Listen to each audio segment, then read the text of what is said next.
So, good morning and welcome back everyone from the coffee break. It is my great pleasure to welcome all of you to the Student Leaders Dialogue today. My name is Thurid Hustedt and I'm the Dean of Graduate Programs at the Hertie School. I'm also a Professor of Public Administration and Management. And I will be co-moderating this panel together with Caroline Weimann, and it's our great pleasure to host this particular panel because it is a bit special. This panel takes the motto of our anniversary year and celebration very seriously. The motto is looking back to move forward. And why? What do you mean? Why is that? This panel aims to bring together the next generation of leaders, that is our students, with the current generation of leaders and thinkers. And we want to engage everyone in a constructive dialogue. As part of our anniversary celebrations, we invited our students to submit essays to a student essay competition. And the three students we are happy to welcome here are the winners of this essay competition.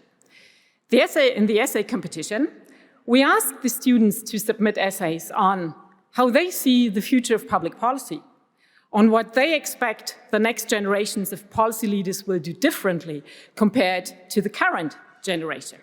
And what do they consider the primary policy challenges? And what do they see as potential solutions? So that is questions that are central for a public policy school, right? And that is then no wonder why that we got very many submissions.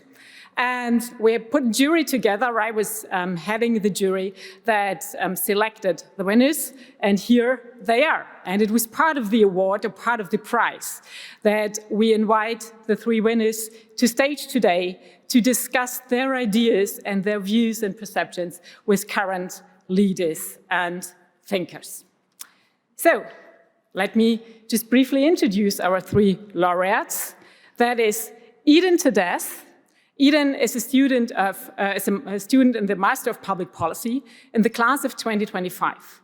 And Eden wrote an essay with the title, A Path to Self-Sovereign Identity, Data Control and Privacy in Displacement Camps. So essentially, in her essay, Eden looks at how to make use of blockchain and the potential of blockchain to be used in refugee camps. And we will have the opportunity to discuss this more later. We have Johann Paetzold here, and Johann is also a student in the Master of Public Policy, and he will also graduate next year. Johann wrote an essay with the title, How Future Policymakers Should Shape Communication. So Johann's essay really is a deep dive into the current challenges of political communication in the age of social media. And not at least because of Sunday, we know there is a lot to discuss and many challenges actually to confront. And the third award winner is David Schäfer. David is a Master of International Affairs student, also class of 2025. And David's essay was called Between Fragility and Resilience, the Need for Democratic Literacy. And David's essay in many ways links nicely to many of the questions that we started to discuss yesterday afternoon in the panel on democracy and the decay of the political order. So please join me all in a big applause for our three award-winning students.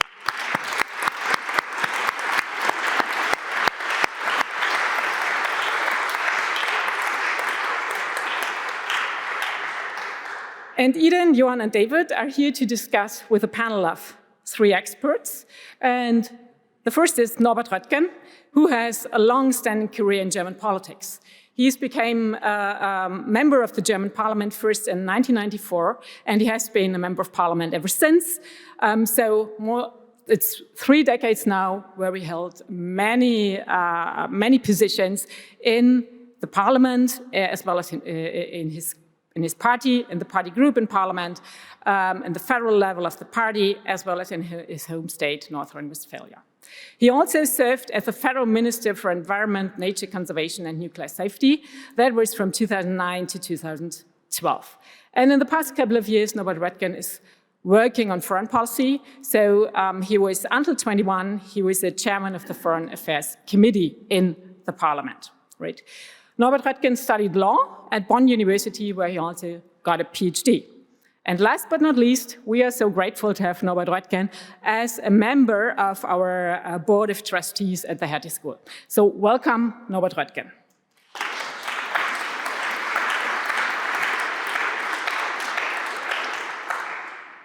I would also like to welcome Joanna Bryson. Joanna is a professor of ethics and technology at the Hertie School.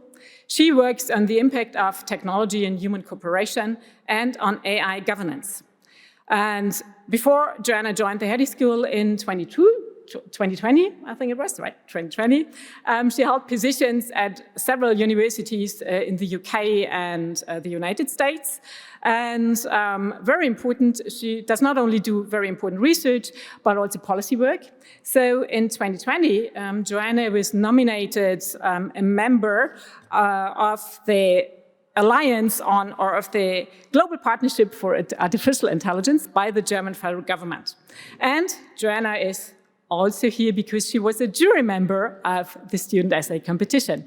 So welcome, Joanna.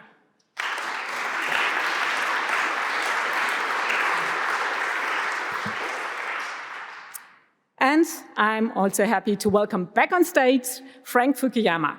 Frank was with us yesterday, but for those of you who have not been present, just very briefly, Frank is a professor of political science at Stanford University, where he also holds a couple of other positions. Among others, he runs a master program of international policy. Frank has a long-standing career in and out of science, I should say. So he was working with the RAND Corporation and also with the US government in the past. He was a professor of public policy at George Mason University, and he was also working at the Johns Hopkins University.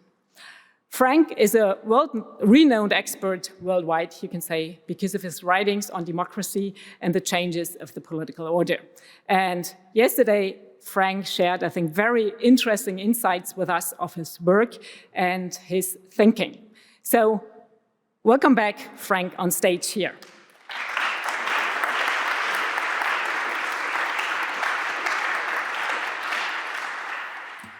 And as I said already, I will be co-moderating this panel together with Caroline Weimann. Caroline is the founder and co-managing director of Join Politics. Join Politics is a non-profit organization that works with political talent and thinks about how to equip political talents with the skills to make democracy future-proof.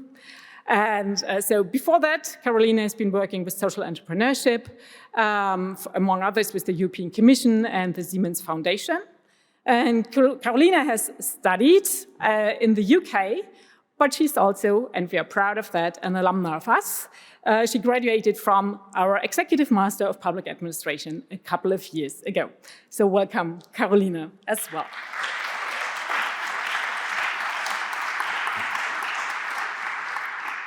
To begin with, I would like to ask our three student award winners to just explain a little bit about why they thought the topic they chose was the most relevant one and why they wanted to write on this.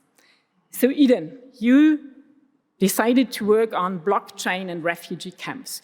Could you explain a little to the audience why you chose that topic? Yes, thank you so much, Thurid. It's great to be here with you all today. So I chose the topic of my essay because I'm very passionate about refugee rights, and I have been for a very long time. Both my parents are climate migrants, and I'm from Ethiopia. And at the height of Africa's worst refugee crisis in 2017, because of the civil war that restarted in South Sudan for the third time, more than 2 million people were forcibly displaced, and many of them came to Ethiopia, my home country. So I took a gap year to live and work in South Sudan, near the border with Ethiopia, where myself, as a cybersecurity graduate, wanted to understand how technology can be used for social good. And I have always been really passionate about using technology and solutions to improve the lives and health outcomes for people around the world. And what I saw was that there was massive potential in these refugee camps to support refugees in a way that benefits the host governments, the camp administrators, and refugees themselves.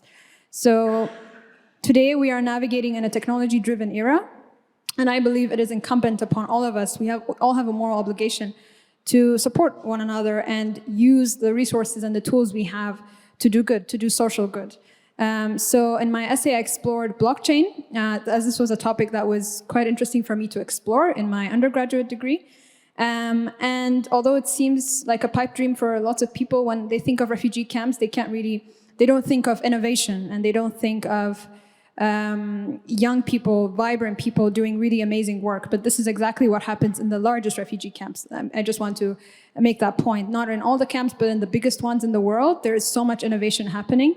And in Jordan, where I was really happy to visit, in Zatari refugee camp, which is the largest refugee camp in the Middle East, they are using blockchain to support refugees with privacy, self-sovereign identity, and data control, which is basically what I wrote about. However, this is not being implemented on a large scale yet, because it's very hard to get policymakers on board. But in my essay, I make the case that this can be implemented on a large scale and all the benefits that it brings to all the stakeholders in the camp. Thank you. Thank you, Ida.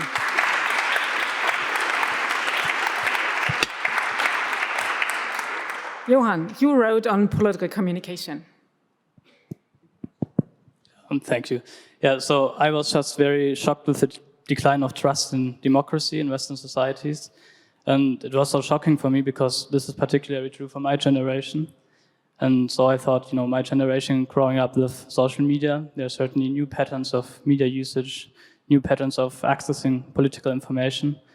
And so I think in order to preserve democracy and to maybe also rebuild trust in democratic governance, it's necessary for future democratic leaders, but also present democratic leaders, to adapt to these new developments in the media sphere. So yeah, that's what I wrote about. Thank you, Johann.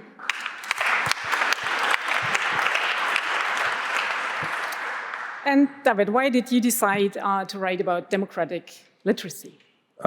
Yes, I thought that the Hertie motto, looking back to move forward, is also quite precise to describe the development of democracy in Germany.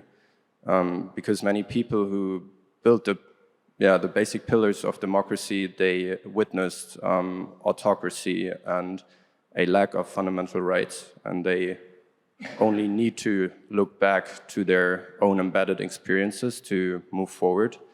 And me, myself, I was born in 1999, so the only thing I know is a liberal democracy.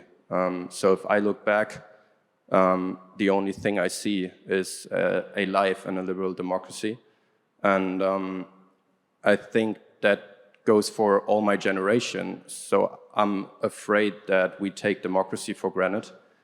And that's why I advocated for more democratic literacy and more democratic education for my generation and the generations to come.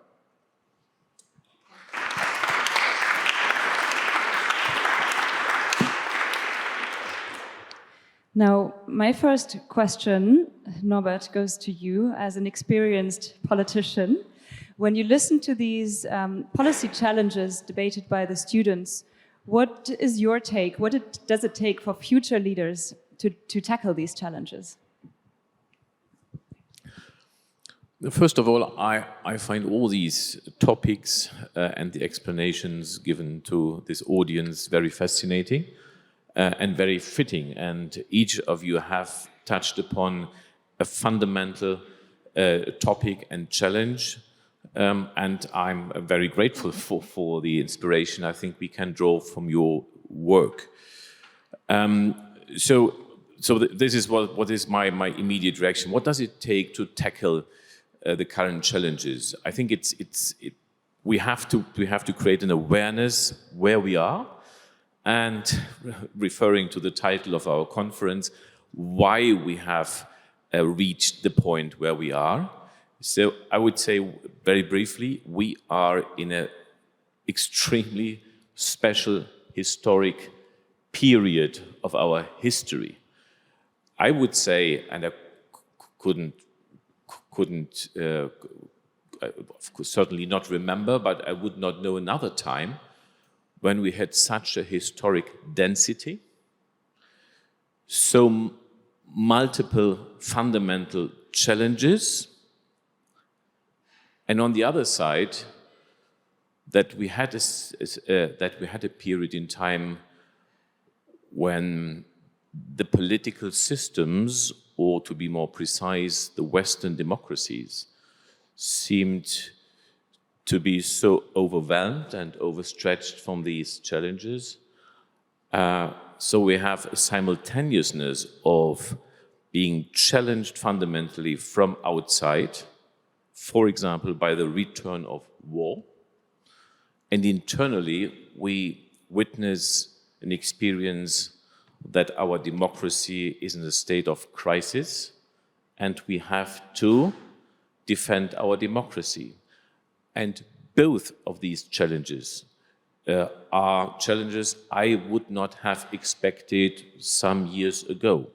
I have been always very critical on the German Russia and Ukraine policy, but I was certain that for Europe, land war, was a part of history, and that we would not face war again, but that we had learned the lesson. And I also grew up in the environment of a liberal democracy. And I remember Helmut Kohl talking about that nothing is for granted, neither the European integration, nor peace, nor democracy. And to be honest, I didn't find it very convincing. I thought this is old man's talk. And I think we are aware of what we have achieved, and this is perpetual. And the defense and the fight for these institutions and values, this is a matter of the past. It's only a way ahead, and a progressive way ahead. And I think what is essential to tackle these challenges is that we are aware, as you have made it also clear in your work, that we are really fundamentally challenged, and that if we don't change the pattern, the methods, both of communication and of intellectual response and of courage to communicate the right things we are convinced about, that we are really in peril, that our democratic systems and peace as a condition of our Europe is in real danger, and it is upon us that we change course. We do not have to surrender, but we have power, and we can empower ourselves in our democracy to get active and shape the development. But we have to be clear, we have lost time, we are in a critical stage, and we have to start as a common effort in our Western democracies. Thank you. Yeah, I mean, the threat to democracy and challenges to democracy, or the question, should we surrender, or is there a risk that we surrender to pessimism, as the minister has said earlier. David, that is also what motivated you, right? And what keeps you busy in a way. Yes, I was thinking about a quote from Ronald Reagan, who said that democracy is a fragile flower and we need to water it.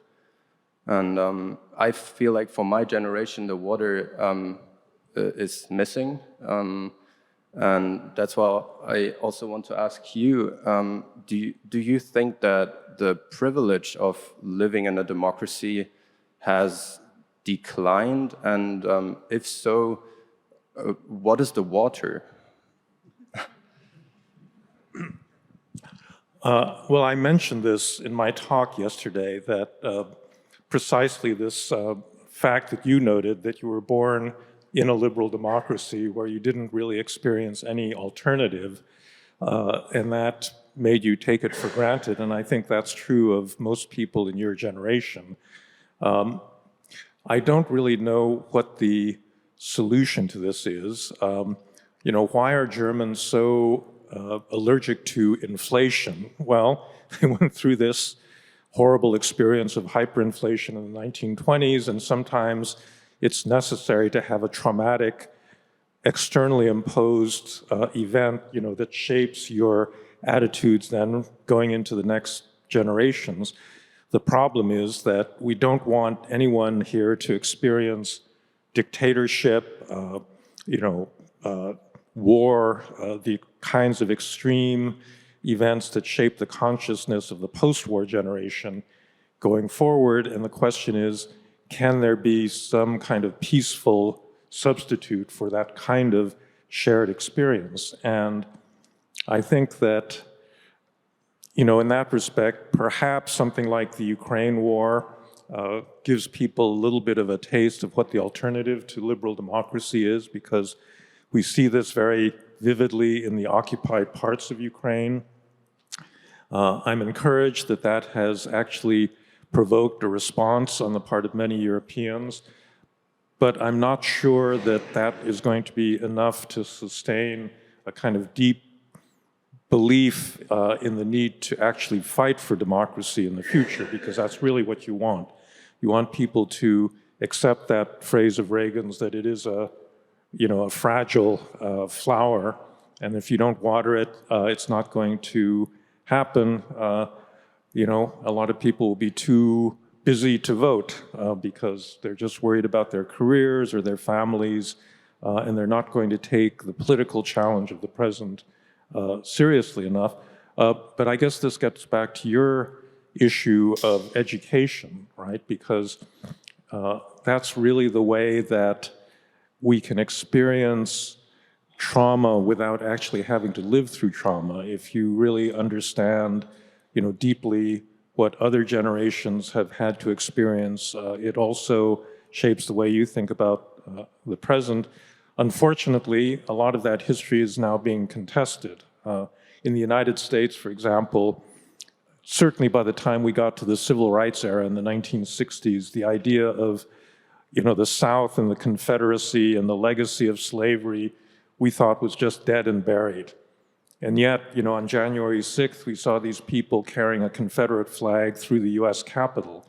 And that indicates that sometimes these history lessons are contested and they really have to be, in a way, relearned, in every generation. So I think that you've actually focused on an extremely, important issue. Obviously, the weight of history in Germany is very, very great, and it's something I think that needs to be continually emphasized.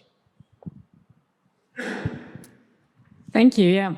Political communication is an ingredient that is often discussed to help us save democracy and fight against the threats of democracy. But more and more these days, it's also considered a challenge, right? And an issue in itself. And Johann, that is what you are working on. Yeah, so I have a question for Joanna Bryson, who's an expert on AI. And I wanted to ask you, how do you think will AI shape political communication and also public opinion? Okay, well, thank you very much for this question. I fortunately heard about it last night, so I've been thinking about it a lot. And well, first of all, anyone who's taken my class here knows that I will say the most important thing about AI is the first word, A, artificial, right? It means it's an artifact, and so there is no techno-deterministic certain future. What we do matters in terms of what kinds of products we allow to release and how we use them, how we govern and regulate them. And I'm sorry, I'm going to have to respectfully disagree with some of the things Frank said yesterday. There's been about 500 studies showing that social media doesn't seem to be the biggest instigator of for example, affective polarization. We were talking about the different messages you can get, and that is interesting, and it's become cheaper and easier to target. But at the same time, thinking about what was just said about my parents moved to North Carolina, so I was educated in Illinois. And then I went to North Carolina and found out they were taught the Civil War as the federal government impinging on states' rights to determine things, right?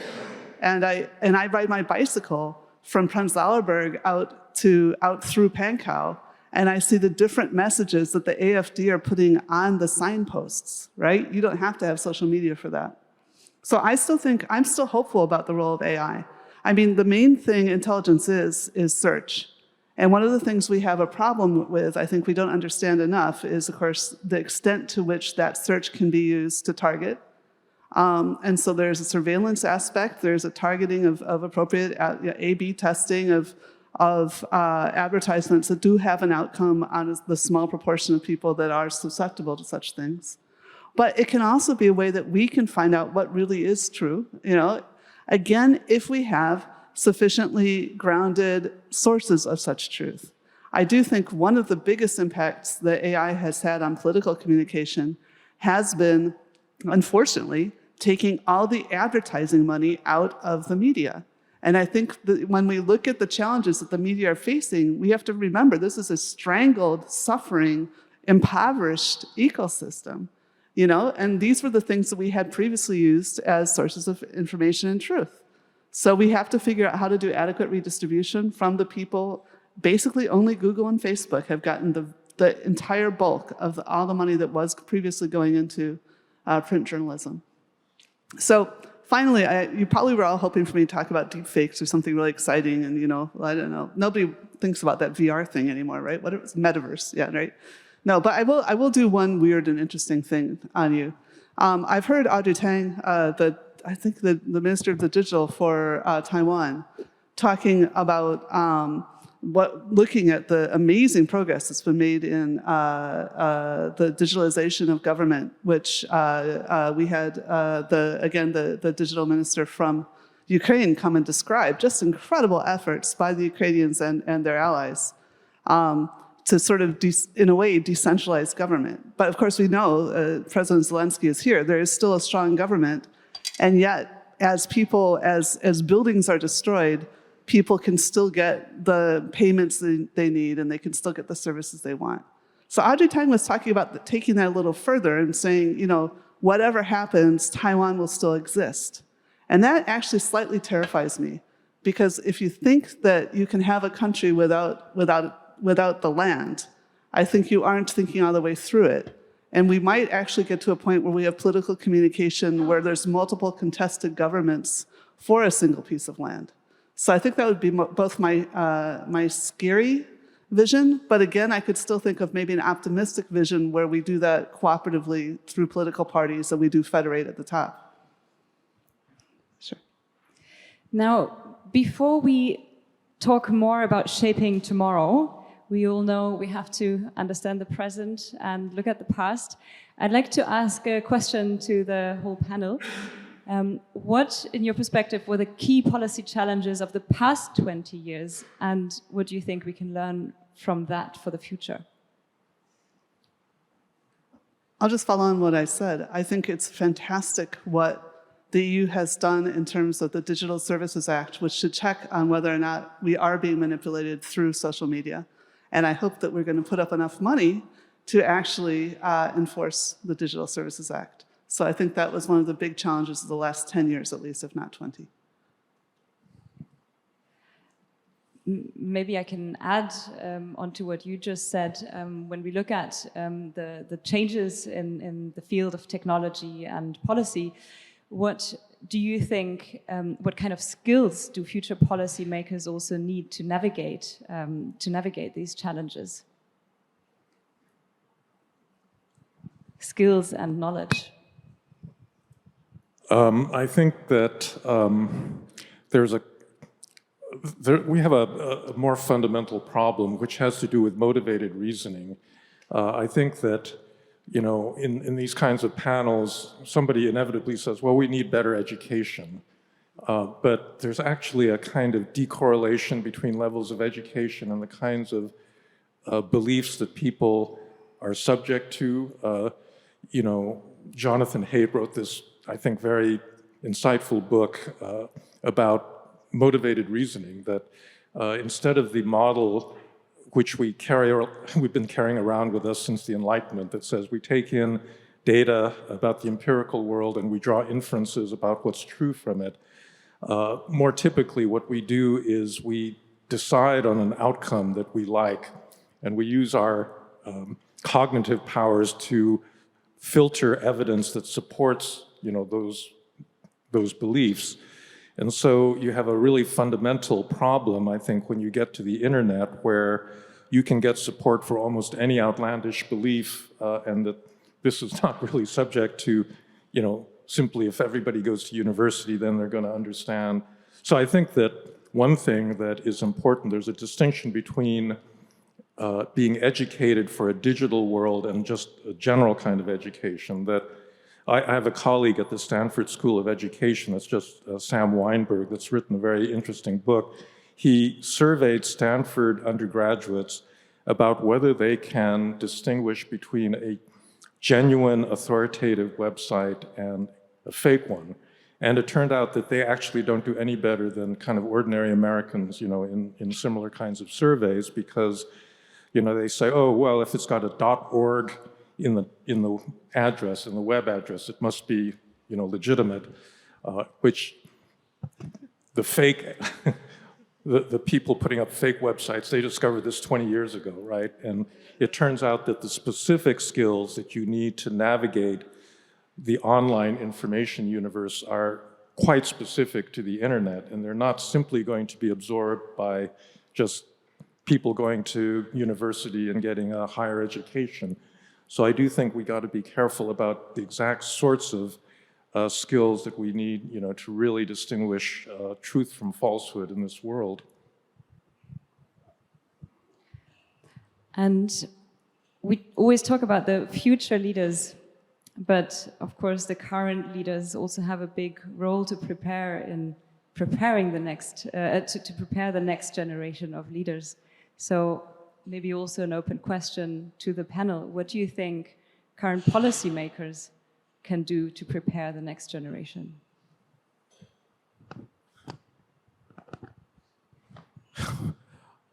I would say the best preparation. So I would say it's not, in the first place, perhaps an obligation of current leaders to prepare the next generation. I think it's more a challenge and a charge for parents to educate their children.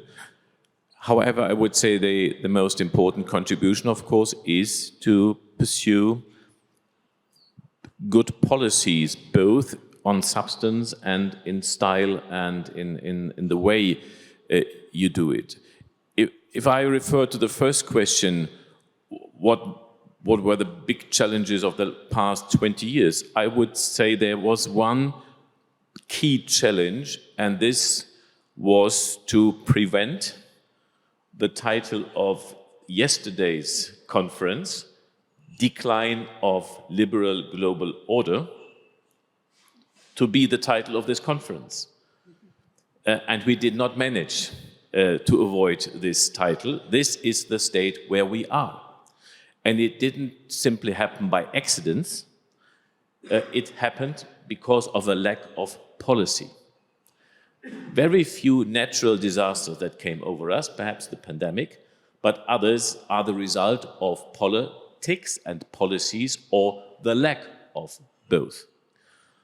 And if we continue to not to try to shape future developments, to avoid a conflict, not to prevent, not to be resilient, not to be defensive on what we are going to see will happen then we do not encourage the next generation to get involved into politics, but mistrust, disappointment, frustration will grow. So I think we have to learn the lesson from the failure of the last 20 years, which were different. The first decade was the decade where globalization was perceived very positively, and so we missed the opportunity or the necessity to impose an order to globalization. Then we had the financial market crisis. This was an experience that made clear we need order to globalization.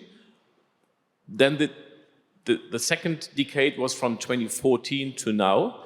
It started with the annexation of Crimea.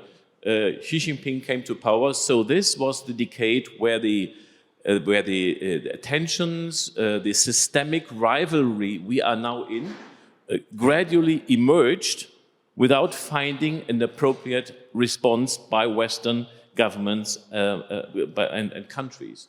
So I would say we are in a very critical stage.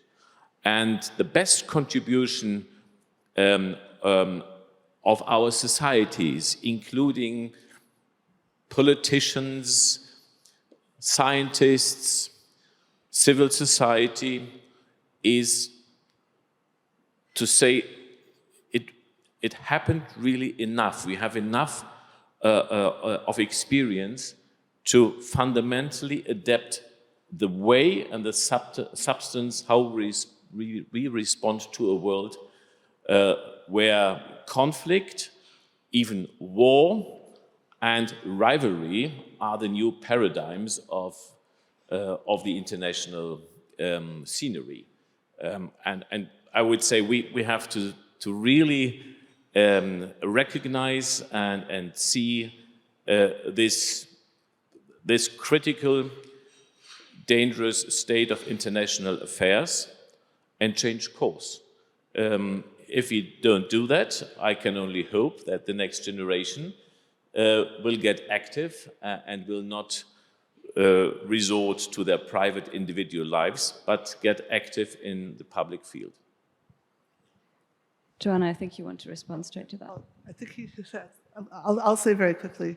I don't think we can stop at 20 years ago. Inequality has been increasing since 1978. And the last time we had inequality this high, we also had entropy. Too few people have too much money, and so states don't matter enough, right? So there are some mistakes we made, especially at the end of Bretton Woods, that kind of thing in the 90s. So I think this goes back more than 20 years. Yeah, I also wanted to add on to what you said, and I also think it's for the past, I also think it's a question of priorities, because I recently saw, and that was also a reason why I wrote that essay, that the Bundeszentrale für politische Bildung, the German agency for political education, they lost a huge portion of funding from the state. And I think, especially in the times we're in right now, it's the complete wrong move.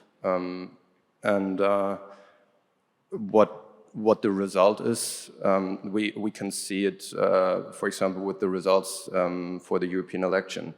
And those are very small priorities, but I think the outcome, if you invest in the right policies, is huge. Yeah.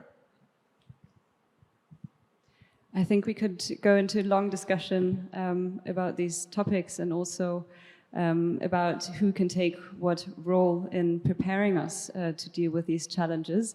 But for the sake of time, I know that Eden, you also brought a question to the experts. So over to you. Thank you so much. Yeah, so I had one question for Mr. Röttgen. I have great respect for you and for your successful and long career in politics. And I aspire to follow in your footsteps and one day hopefully join the German Bundestag, where I will hope to have a positive impact in shaping German foreign policy, public policy in Germany. So my question to you is, can you share your insights on effectively addressing challenging issues or polarized issues such as climate change, migration, digitalizations? These are topics I'm very passionate about. In the parliament, how do you find common ground on these topics and how do you make progress? Thank you. It was earlier mentioned that living in a democracy is a privilege. I've always felt privileged, and I have been feeling this now for 30 years, being privileged to be a member of the federal parliament, because it gives you exactly a privileged opportunity to work for your convictions, what you consider necessary, to even fight for it, to build coalitions, to bring in your opinion, to speak up for your opinion. So it really depends on you as an individual member of parliament you can seize the opportunities. You have a lot. I would say a lot of colleagues miss out simply using the power they have. There is a certain decline in the awareness that the individual mandate you have been transferred for a limited period of time, for 4 years, gives you a legitimacy, I would say also an obligation, but also the opportunity and power to raise your voice, to make you visible, and fight for what you really consider absolutely essential and as goods to be worthwhile to be pursued. So you can do that, and there is a lot of opportunity. I wouldn't say it's my expectation, but there was a time when I was not born. Then after the World War, we had a time for perhaps 1 or 2 generations when very well qualified, the best of the generations, entered politics because they had experienced the moral and historic importance of politics. They had experienced it through the disaster of the Nazi era and the Second World War. So this drove morally motivated, intellectually qualified people into politics. And referring a little bit to you, Francis, to the experience, now we are really making experiences that underline the urgency and the irreplaceable importance of politics for the quality of societies and for goods like peace or climate and the living conditions on our planet, or the situation of refugees, justice, and so on. So I think there is an evident, compelling situation now, and I hope that this situation drives people who are motivated like you into politics and seize the moment and the opportunity to change things. This is absolutely what is in the cards, and I can only hope and encourage everybody to be as courageous and determined as you are, not just to analyze, and to analyze is very important, to have an intellectual view, to be empathetic is all very good and necessary, but at the end, what matters is deeds and the readiness to get engaged. That's a very good call to action. I would like to open the floor for questions. From everyone, please raise your hands if you have specific questions to the students, to the panelists, to the experts. So we have 2 questions there. Hi, Amara Phillips from Global Solutions Initiative. I'm a Hertie alum. So this one's directed to Francis Fukuyama, and maybe Eden, you can touch on it as well. So you said that education isn't necessarily the best way forward to navigate, I guess, the new digital climate that we're in. But then, I guess, looking to the Hertie model, looking back to move forward with democracy, understanding the traumas, that requires a lot of education. So I guess, how do you reconcile those 2 perspectives? And then for Eden, from a Global South perspective, maybe you can speak to the innovations and ideas that are coming out of those refugee camps. How do we reconcile those 2 ideas in conflicting climates?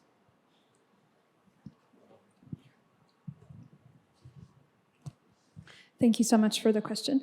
Yeah, I think there are, the blockchain solutions that I mentioned in my essay, I think are just one part of the innovations that are coming out of it. I spent only 1 year in a refugee camp, like living there, but I keep going back every year because there is so much youth vitality, innovation, so much ideas that are coming out, and the private sector is the one that's really, really supporting these innovations, homegrown innovations that are coming from refugees themselves. And I think not just in camps themselves, but there are other conflict settings around in Africa, because I can only speak from my context, that are coming out and that are very that are in dire need of support, of multi-stakeholder support, because innovation can't really grow and scale if you don't really have the support and resources that you need. And I think I've been very privileged to have seen this firsthand and to speak with refugees and to lead an organization with my co-founder, who is a Syrian refugee himself. So every day we are confronted with these issues. And I think one thing that I'm very happy to continue doing is to continue to inform myself on these changing contexts. What's the challenges that were facing refugees back then is not the same challenges that they're facing today. So I try to inform myself, I try to conduct research, organize workshops, and I have also been campaigning for refugee rights in Denmark, because I lived in Scandinavia for a year and a half, and Denmark's immigration minister back then, he was half Danish, half Ethiopian. You know, he had an Ethiopian father, and he benefited from immigration, and he said, Denmark's the asylum number, the target asylum number, the number for asylum seekers in Denmark is 0. He was completely anti-migrant, but he himself benefited from that, his father benefited from coming, and I was so annoyed by that. And I campaigned a lot outside the Danish parliament because these countries, the Nordic countries, they have so much equality and great social welfare systems, and that they can take in refugees and can support them. But these politicians that were there were completely turning a blind eye. And of course, I was also campaigning a lot of street activism in Denmark, but I was also showing policymakers how utilizing the skills of refugees adds billions of dollars to the economy. It's research, it's just facts, you know? And countries that have done this, such as Sweden, such as Canada, such as New Zealand, have seen the benefits in their economy versus countries that close their doors to refugees, you know? So I do a mix of things, and I think education is one, informing myself is one, but I also walk the talk, and I show policymakers the huge impact that can happen in their countries when they utilize the skills of refugees and they integrate them successfully. Thank you. So I think that the question of, how do you deal with the digital realm and regulate it is, in a way, context dependent. So Europe can pass a Digital Services Act because, generally speaking, up till now, there's been more consensus in most European countries, especially in Northern Europe, as to the social goods that you want such regulation to accomplish. In the United States, I think it's too late because the polarization is too deep, and you couldn't get Congress to agree on how you would want to, regulate online discourse. It's kind of in light of that I think that, for the United States, the only solution is actually to reduce the power of the platforms and to increase the diversity of the kinds of views that you can hear, even if that risks, allowing space for misinformation, hate speech, and so forth. I think also the United States just has a different understanding of freedom of speech. Our First Amendment tolerates a lot of bad stuff that would not be tolerated in Europe. But I think as Europeans, you need to hang on to that consensus as long as that's politically possible, and to realize that there are certain limits to the kind of information that is available or should be available in the political world. If I could do a quick follow-up on 2 points there. This problem of the immense concentration of power that happened when the United States stopped enforcing its own antitrust laws is we actually also have a regulation for that. It's called the Digital Markets Act. And we're not probably going to wind up breaking up American companies, but we are going to negotiate with them about what levels of power they should have. And I do think that I have a little more hope than you do for American legislation. It no longer happens with like single rules, but even highly contested things. Like, for example, the loophole that Trump was trying to exploit in the 6th of January has been closed by bipartisan consensus in one of these big omnibus kind of bills. And now that the EU, not just the EU, actually, like New Zealand, Australia, Brazil, Costa Rica, there's a number of areas that have created these digital regulations and obligations. It makes it harder to resist that, and a number of US states, and also the companies actually, in order to keep accessing our large market, are willing to make these changes, the internal changes to expose the kind of data that we're asking for. And then once we've done that, that reduces the cost of it being done for others. So individual US states are doing this. And I think like with smoking policy and things like that, when there's a consensus between individual states, I think there's hope that it will come to the federal level too. I'd suggest we take the next question from Anna. Anna Herrhausen, I'm a member of the Board of Trustees of the Hertie School, and I have a question to Johann and David in particular. You both referred to communication, political communication being done differently on social media. For example, you referred to the lack of democracy, literacy, and education around politics. Yesterday, I was in a conversation with first-time voters and being asked why so many of them voted for the AfD in the European Parliament election. They also said that they just had very, very poor political education themselves. So they feel like a lot of their peers, didn't really maybe know what they were doing. Anyway, so I wanted to ask you, what specifically is it that you would like to see more of? Can you give us some example of what this communication in social media should look like? Can you give us some examples of what education on democracy should look like so that you actually find it interesting and you take the lessons to heart? Yeah, I was very pleased to see that for example, the German Chancellor is now on TikTok. And also, I think it's a good idea. And also he's quite successful, I have to say, like I think 2 million followers, so that's not bad. So maybe he read my essay. But no, so I think this is a good idea to really engage with the new networks my generation is using. Besides of that, I think you also have to use a lot of data in order to communicate properly as a politician. But also I think this is an ongoing change. I think that's also already the case for some industries, that they have data hubs they're using for communication purposes. So yeah, this would be 2 examples. Coming to education, I think for the people who voted for AfD, especially the young ones, what I observe in my generation is that it's getting harder and harder to exchange opposing arguments.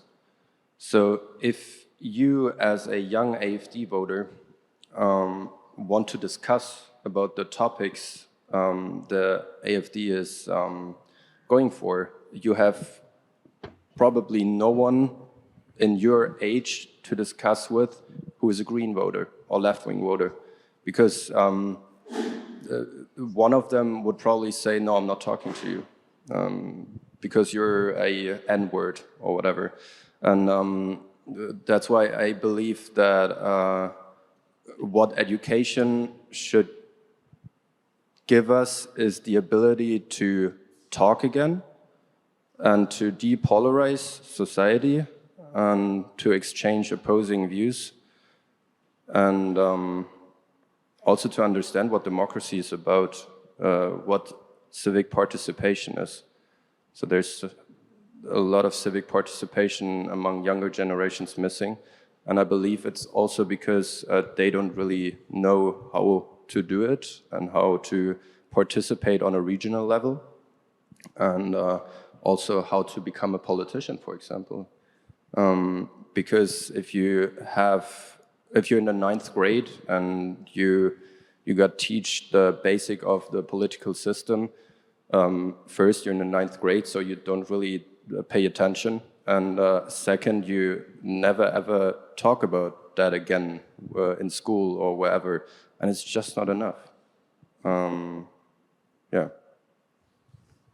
May I briefly intervene and challenge your position on TikTok? Because it's really interesting for a politician how we should adapt, as you call it, to modern ways of communication. So in my view, I'm not an expert, but sometimes politicians are not an expert and have strong views. So, so my view is that you can clearly detect and identify TikTok as a power instrument used by the Chinese state to undermine our society, to disparage the democratic system, and to spread extremist right-wing propaganda. By joining, and I do not join TikTok, different to the other ways of social media, because by joining, you give legitimacy to this act of democratic destruction and undermining. When the Chancellor does it, it's the highest authority in our political system to inject this legitimacy to such a tool. So why do you approve of transferring this amount of legitimacy, and why shouldn't we impose a regulation that makes it impossible that TikTok serves as an instrument to undermine our democracy? I would just say, as it stands now, TikTok is a political reality. It's part of our epistemic reality even. And so we have to use this. I mean, we could disallow it politically. That we could also do, but I don't see like a majority for that, nor maybe the possibility. What is right or wrong? Not a majority, but right or wrong? Majority is different.